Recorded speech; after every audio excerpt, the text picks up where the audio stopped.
In this video, I'll show you how to add patterns to clothing in Affinity. Let's get started.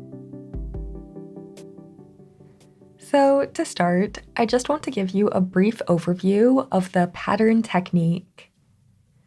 When you add patterns to things, the technique involves liquefying the pattern, masking it onto the shirt shape, and then using blending techniques to add highlights and shadows back into the shirt.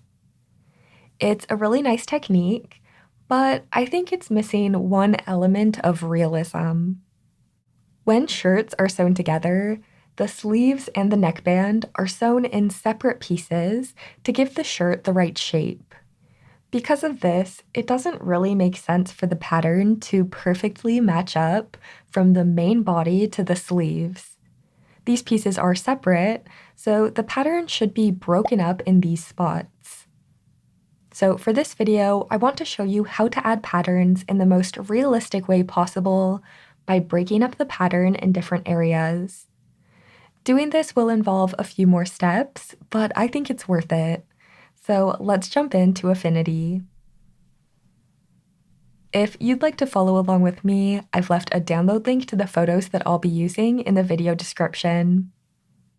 To start, make sure your model is wearing a blank shirt. Then we can bring in the pattern. So I'll go to the top of the screen to File, and then down to Place.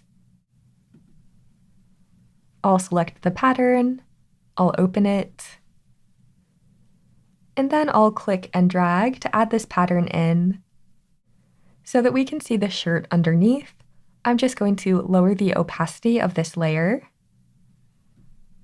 And then I'll move this pattern in place. You can adjust this however you want at this point.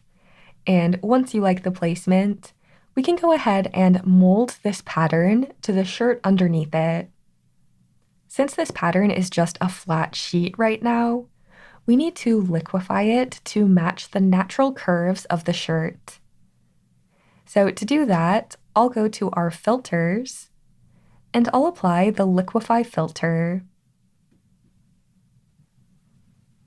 Now we can go ahead and push and pull these different areas to mold it to the shirt better. To start, I see a wrinkle right here.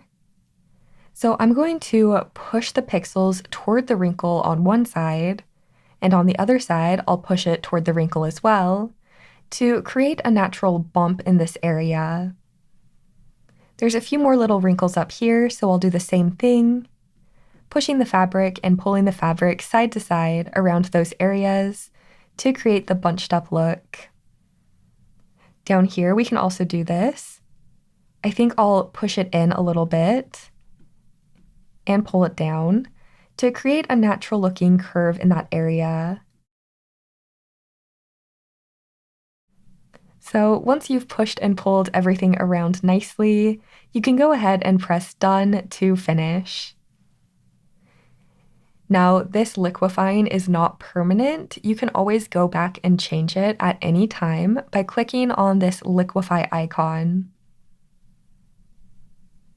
I like how mine looks, so I'll press Done once again, but just know that you can always go back to adjust this. Alright, with that done, I'm just going to come over to our layers so that we can adjust them a little bit more. I'll select the pattern layer, and I'll raise the opacity all the way. Then I want to duplicate this layer, so I'll press Command or Control J. We're going to use one of these layers for the main body of the shirt, and we'll use the other copy for the sleeves and the neckband. But I'll turn these layers off for now, and I'll select this lower layer. With the lower layer selected, I'm going to duplicate this with Command or Control J, and using this duplicate copy, I'm going to make a selection of just the shirt. I want to have a layer that only has the shirt on it, so that later on we can use it to add highlight and shadow details.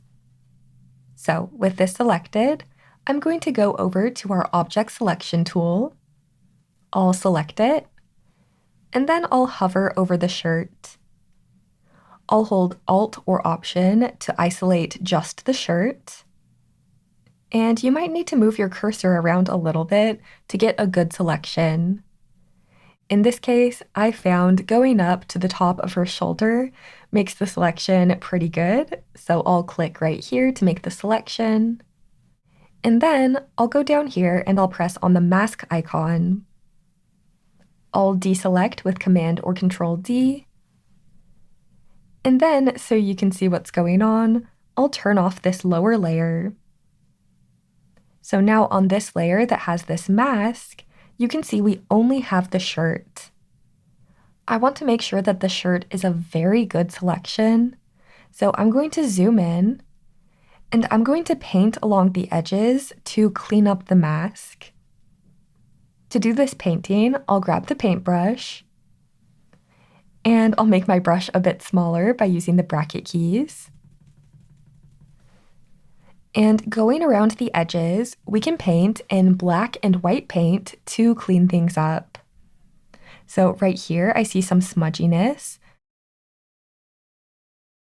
And here where the shirt begins to disappear, I'll switch to white paint, making sure it's 100% white. And I can paint to bring this back. Now, it looks like this actually isn't part of the shirt, so I'll switch back to black paint by pressing X on my keyboard. You can press X at any time to switch your colors.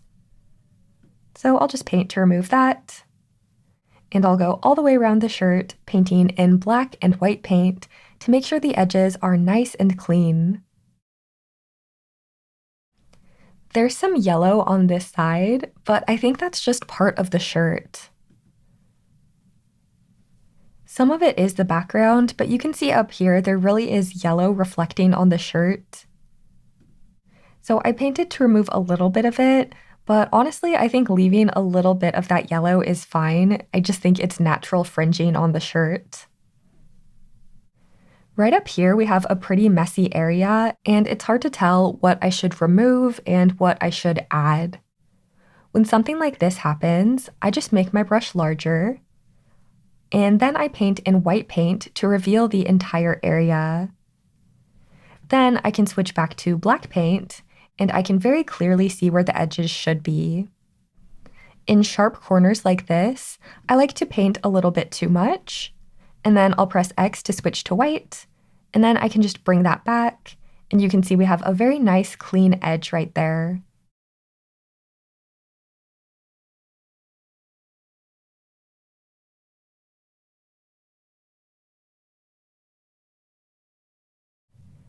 Okay, with that finished, I think the mask looks really nice. So now we're going to use this shirt to make a new selection, removing the sleeves. To do this, I'll hold Command or Control as I click on the shirt's layer icon. This will load the shirt as a selection. Then I'm just going to zoom in here, and I'm going to remove the sleeves and the neckband from this selection. I'll go over to the Object Selection tool, and I'll click on the little arrow to open up all of the tools, and I'll select the Selection Brush tool. Using this tool, I'm just going to hold Alt or Option, and I'll paint to remove the sleeve from the selection. Now I'm going to remove most of the sleeve, but I actually want to keep this area right here in the selection. So I'm just going to remove this top part of the sleeve. I took away a little bit too much right there, so without holding Alt or Option, I'll just click to add that back in. And then while holding Alt or Option, I'll remove the rest of the sleeve. Right now, because the mask is selected, I'm having a hard time snapping to the edges of the selection. So I'm going to select the shirt layer, and this should make it a little bit easier. Okay, that looks pretty good. I'm just going to move on over here to the neckband. Using a small brush, I'll hold Alt or Option, and I'll just remove the neckband area. Again, if you remove too much, just click and drag without holding Alt or Option to add it back in. Once again, I'm going to leave this inner area right here.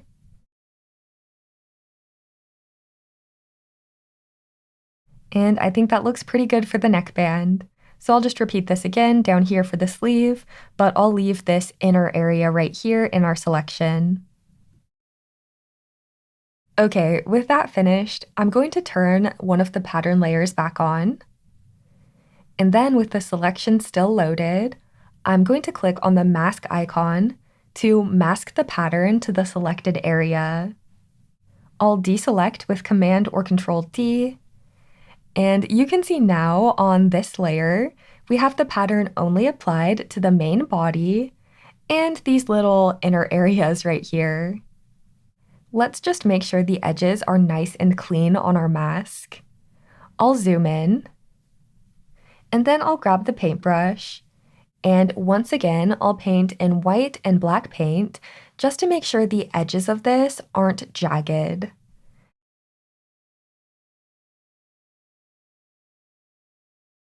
All right, perfect. Now that we're done with the body of the shirt, we can use this other pattern layer to fill in the missing areas.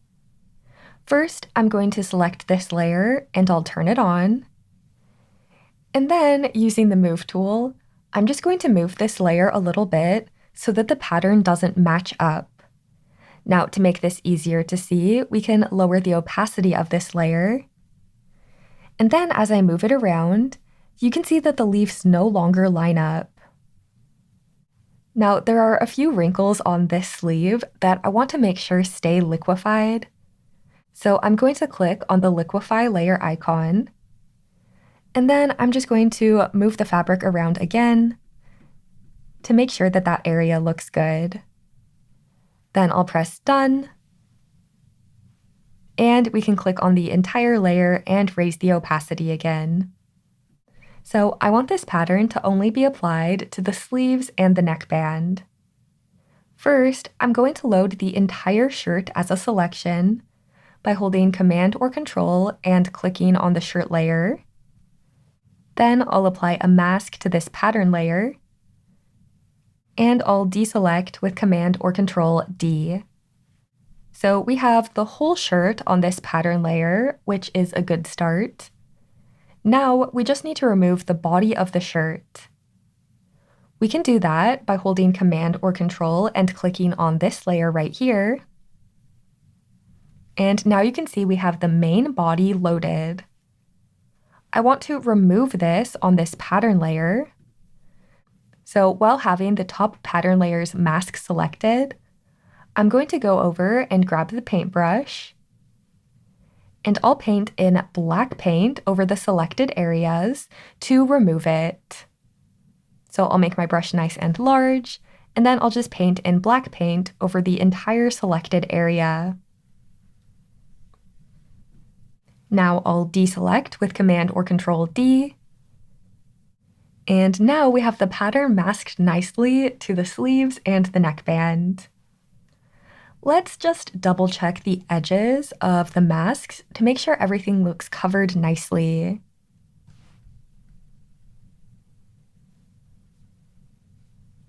I think this looks pretty good, but if you have any white lines on your mask, I would suggest grabbing some white paint and painting with a low flow over the area and 0% hardness, just to make sure that this area is filled in nicely.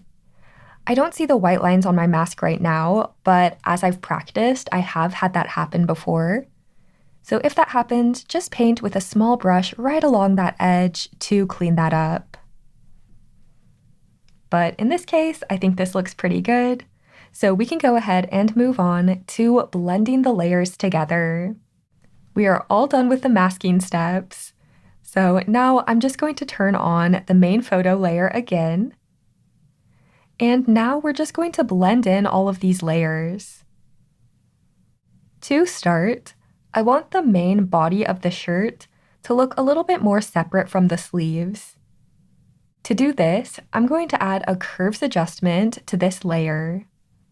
So I'll go to the adjustments and I'll apply a curves adjustment. And then I'll make it a child layer to the main body pattern layer. I'll click and drag it on top of that layer. And now as I drag this curves adjustment down, you can see this is only affecting that main body area and these little inner parts here. So I'll just make it a little bit darker to make it stand out from the sleeves.